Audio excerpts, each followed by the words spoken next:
안녕하세요. 소통 전문가 김태욱입니다.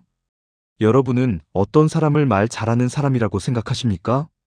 목소리가 좋은 사람, 논리적으로 말하는 사람, 유머가 풍부한 사람을 떠올릴 수 있습니다. 물론 그런 능력도 중요합니다. 그러나 제가 오랫동안 강의와 코칭을 하면서 깨달은 사실이 하나 있습니다. 말을 잘하는 사람은 화려하게 말하는 사람이 아니라 상대의 마음을 열게 하는 사람입니다. 아무리 논리적으로 말해도 상대의 마음이 닫혀 있으면 소용이 없습니다. 설득의 기술도, 뛰어난 지식도, 좋은 말도 마음의 문이 닫힌 사람에게는 들어가지 않습니다. 그릇에 뚜껑이 닫혀 있으면 소나기가 와도 그릇에 빗물을 담을 수 없는 것과 마찬가지입니다. 그렇다면 상대의 마음을 열고 대화를 잘하려면 어떻게 해야 할까요? 오늘은 소통을 바꾸는 3가지 원칙에 대해 말씀드리겠습니다. 첫째, 대화의 리듬을 맞춰야 합니다. 대화는 연설이 아닙니다. 혼자 계속 말하는 것이 아니라 탁구공처럼 주고받는 것입니다. 내가 말하면 상대가 듣고 상대가 말하면 내가 들어야 합니다. 그런데 많은 사람은 상대의 말을 들으면서도 자기 차례만 기다립니다. 상대가 말하는 동안 속으로는 이렇게 생각합니다. 이제 내가 무슨 말을 하지? 저건 사실이 아닌데. 내가 더 잘 아는데. 이것은 경청이 아니라 반박을 준비하는 것입니다. 대부분의 갈등은 말을 못해서 생기는 것이 아니라 제대로 듣지 않아서 생깁니다.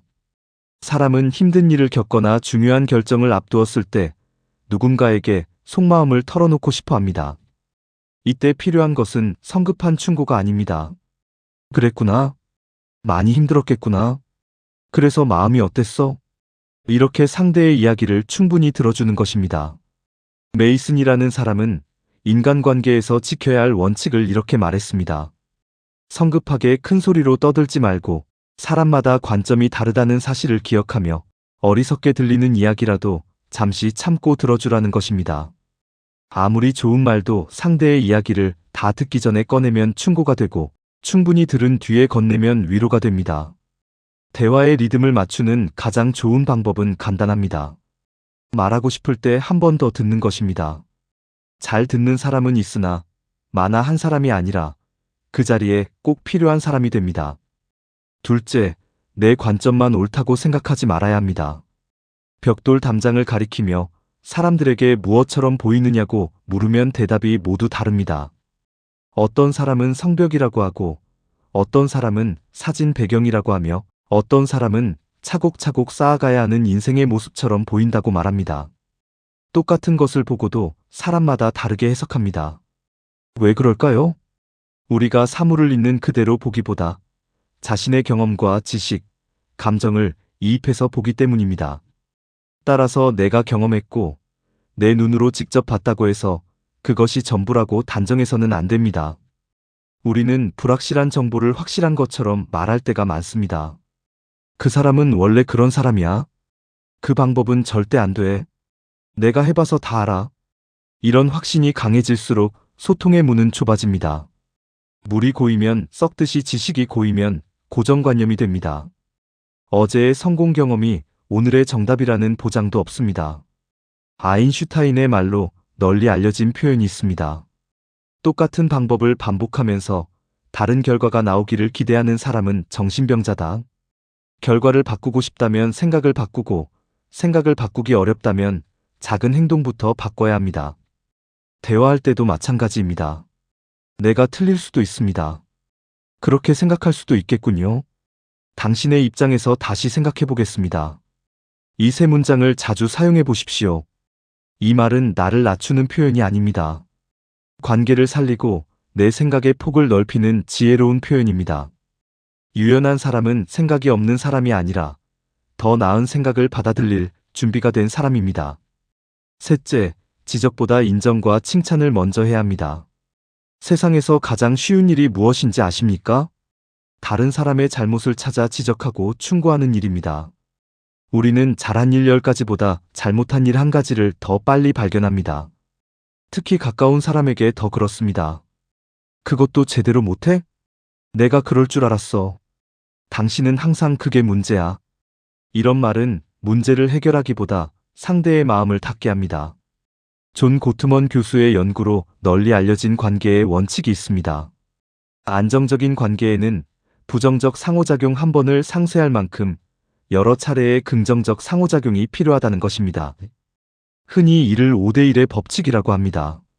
한 번 지적해야 한다면 그 전에 상대의 잘한 점과 고마운 점을 5번 이상 표현해야 한다는 뜻입니다. 칭찬은 거창할 필요가 없습니다. 끝까지 책임지는 모습이 좋았습니다. 당신 덕분에 일이 잘 됐습니다. 오늘도 애써줘서 고맙습니다. 막연히 잘했어요 라고 말하기보다 무엇을 잘했는지 구체적으로 말해주면 좋습니다. 실수를 비난하는 곳에서는 사람들이 입을 닫지만 시도를 인정하는 곳에서는 새로운 생각이 나옵니다. 인간의 행복은 돈이나 성공만으로 완성되지 않습니다. 누군가에게 인정받고 필요한 존재라고 느낄 때 우리는 깊은 행복을 경험합니다. 그래서 말을 잘한다는 것은 상대를 이기는 기술이 아닙니다. 상대가 자신의 가치를 발견하도록 도와주는 일입니다. 여러분, 오늘 말씀드린 3가지를 기억해 보십시오. 첫째, 대화의 리듬을 맞추고 상대의 말을 끝까지 들어주십시오. 둘째, 내 관점만이 정답이라는 생각에서 벗어나십시오. 셋째, 잘못을 지적하기 전에 잘한 점을 찾아 칭찬 주십시오. 풀과 나무는 서로를 닮으려고 하지 않습니다. 진달래는 진달래답게 피고 민들레는 민들레답게 피면서도 함께 아름다운 풍경을 만듭니다. 사람도 마찬가지입니다. 상대를 내 방식대로 바꾸려고 하기보다 서로의 다름을 인정할 때 관계 속에 향기로운 꽃이 피어납니다. 오늘부터 누군가와 대화할 때 한 가지만 실천해 보십시오. 내 말을 조금 줄이고 상대의 말을 한 번 더 듣는 것, 지적하고 싶은 순간에 장점 하나를 먼저 말해주는 것, 그리고 이렇게 생각하는 것입니다. 내가 틀릴 수도 있고 당신의 말이나 행동도 나름의 이유가 있을 것이다. 말솜씨보다 먼저 마음을 열어주십시오. 마음이 열리면 말은 자연스럽게 통합니다. 지금까지 소통 전문가 김태욱이었습니다. 도움이 되셨다면 구독과 좋아요를 눌러주시고 의사소통 문제로 고민하는 분들과 이 영상을 함께 나눠주시기 바랍니다. 감사합니다.